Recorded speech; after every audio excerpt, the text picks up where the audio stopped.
Hello दोस्तों, स्वागत है फिर एक नई वीडियो के साथ। हमने पार्ट 1 देखने के बाद पार्ट 2 का वीडियो देखेंगे। ये क्वेश्चन पेपर एग्ज़ाम में पूछे गए क्वेश्चन हैं जो आपको पता चलेंगे किस प्रकार एग्ज़ाम में क्वेश्चन पूछे जाते हैं। 2 घंटे के एग्ज़ाम में 50 मार्क्स के पूछे जाते हैं। तो चलिए देखते हैं क्वेश्चन। 28वां क्वेश्चन है, below which of the flowing pH is rain regarded acid rain.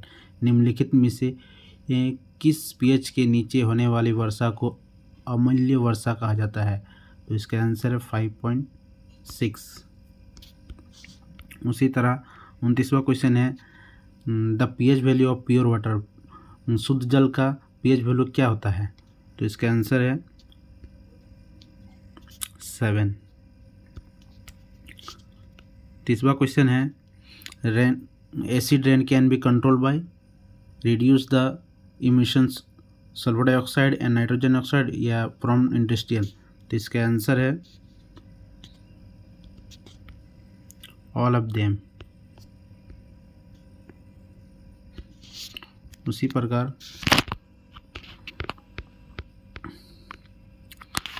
प्रकार 30वां क्वेश्चन है, the most dangerous gas for ozone depletions are. Ozone अतिरीकरण के लिए सबसे खतरनाक गैस कौन सा है? CFC। 32वां क्वेश्चन है, effect of ozone depletions result in. Ozone रितीकरण के प्रभाव से परिणाम स्वरूप होता है, किसके कारण होता है? तो आंसर है ऑल ऑफ देम। 33वां क्वेश्चन है, depletions of ozone in the stratosphere result in the disease like.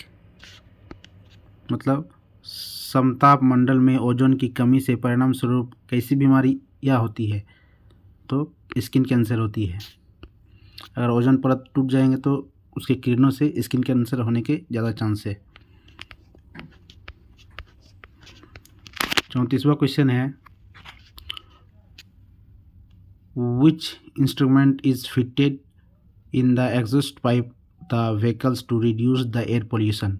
हवा को प्रदूषण को कम करने के लिए वाहन के निकास पाइप में कौन सा उपकरण लगाया जाता है? मिस्ट कलेक्टर लगाया जाता है या बायो फिल्टर लगाया जाता है, एयर फिल्टर लगाया जाता है, fuel max and thermo reactor लगाया जाता है? तो आंसर है थर्मो रिएक्टर लगाया जाता है, डी। उसी तरह 35वां क्वेश्चन है, the dash is the biological community that contain the few tree and shrubs characterized by mixed herbaceous vegetation cover। मतलब एक जैविक समुदाय है जिसमें कुछ पेड़ या झाड़ियाँ होती है जिनकी विशेषता होती है कि मिश्रित शाकाहारी वनस्पति आवरण है। एक्वाटिक इकोसिस्टम है या फिर फॉरेस्ट इकोसिस्टम है या ग्रासलैंड? तो इसके आंसर है ग्रासलैंड इकोसिस्टम। उसी तरह 36वां क्वेश्चन है, लेंथिक वाटर मीन्स। लेंथिक वाटर जल का अर्थ क्या होता है? इसका होता है स्टैंडिंग, मतलब खड़ा जल होता है। उसी तरह 37वां क्वेश्चन है, which of the following not fall in lotic water. Option है, निम्नलिखित में से कौन सा लॉटिक जल में नहीं आता है? स्टीम वाटर, रिवर वाटर या पॉन्ड वाटर? तो इसमें आंसर है पॉन्ड वाटर। उसी तरह 38वां क्वेश्चन है, sun is the dash source of energy for every ecosystem. मतलब सूर्य प्रत्येक पारिस्थितिक तंत्र के लिए ऊर्जा किस तरह का है? प्राइमरी सोर्स है, क्योंकि सूर्य के किरण हम डायरेक्टली लेते हैं इसलिए वो प्राइमरी सोर्स है। उसी तरह दूसरा क्वेश्चन है, the energy flow of an ecosystem start with decomposer and respirations या फोटोसिंथेसिस। तो एनर्जी फ्लो जो इकोसिस्टम से लेते हैं वो फोटोसिंथेसिस से लेते हैं। Estuaries, coastline, corals, reef are the types of. Option है, मुहाना समुद्री तट तक, मूंगा तट चट्टाने डैश कहलाती है, मेरीन वाटर कहलाती है, समुद्र की पानी कहलाती है। Dash are also called the heterotrophic. ये कंज्यूमर कहलाता है। हेटरोटॉपी भी कहा जाता है। कंज्यूमर को क्या कहते हैं? हेटरोटॉपी कहते हैं। कंज्यूमर सिर्फ कंज्यूम करता है। 42वां क्वेश्चन है which of the following is the component ecosystem. निम्नलिखित में से कौन सा पारिस्थितिक तंत्र का घटक है?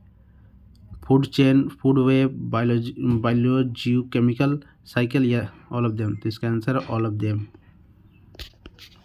उसी प्रकार the missing mass which is not eaten by consumer becomes producer, consumer या कतरे। तो इसका ऑप्शन है सी, डेरिस्टिस। उसी तरह 44वां है the missing energy which is not pass on the next land in the lost eventually. लुप्त ऊर्जा जिसे अगले स्तर तक नहीं भेजा जाता, अंतत नष्ट हो जाता है, जिसे हीट कहा जाता है। क्या कहा जाता है? हीट कहा जाता है। उसी तरह 45वां क्वेश्चन है in which temperature soil developed slowly. किस तापमान में मिट्टी का धीमा विकास होता है? गर्मी के या फिर हवा के या बरसाती टाइम या ठंडा टाइम में? तो ये कोल्ड टाइम में, ठंडा के समय में मिट्टी की विकास स्लोली होती है। 46वां क्वेश्चन है what is the called for the matured soil which are arrange in series of ozones. तो इसका आंसर है सॉइल हॉरिजॉन।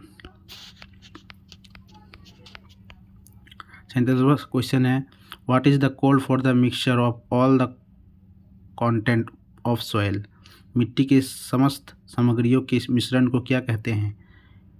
इरोजन कहते हैं, कटाव, या समिलेशन कहते हैं, या डिग्रेडेशन कहते हैं, या लूम कहते हैं। तो इसको लूम कहा जाता है। उसी तरह 48वां क्वेश्चन है organic agriculture advocates avoid the use for organic manures, जैविक खाद, या स्टोर वाटर, या मॉडर्न टेक्नोलॉजी इन हार्वेस्टिंग, या केमिकल फर्टिलाइजर। तो इसको आंसर है chemical fertiliser. Day time noise standard prescribed for residential area in the India. भारत में आवासीय क्षेत्रों के लिए दिन के समय शोर नामक निर्धारित है 55 डेसिबल से 55 डेसिबल। इसके आंसर है 55 डेसिबल। तो आपको वीडियो कैसा लगा? अगर वीडियो अच्छा लगा तो अपने दोस्तों तक भी शेयर करें ताकि उनको पता चले कि एग्ज़ाम में किस टाइप के क्वेश्चन आएंगे, और चैनल को सब्सक्राइब करना ना भूलें। Thank you.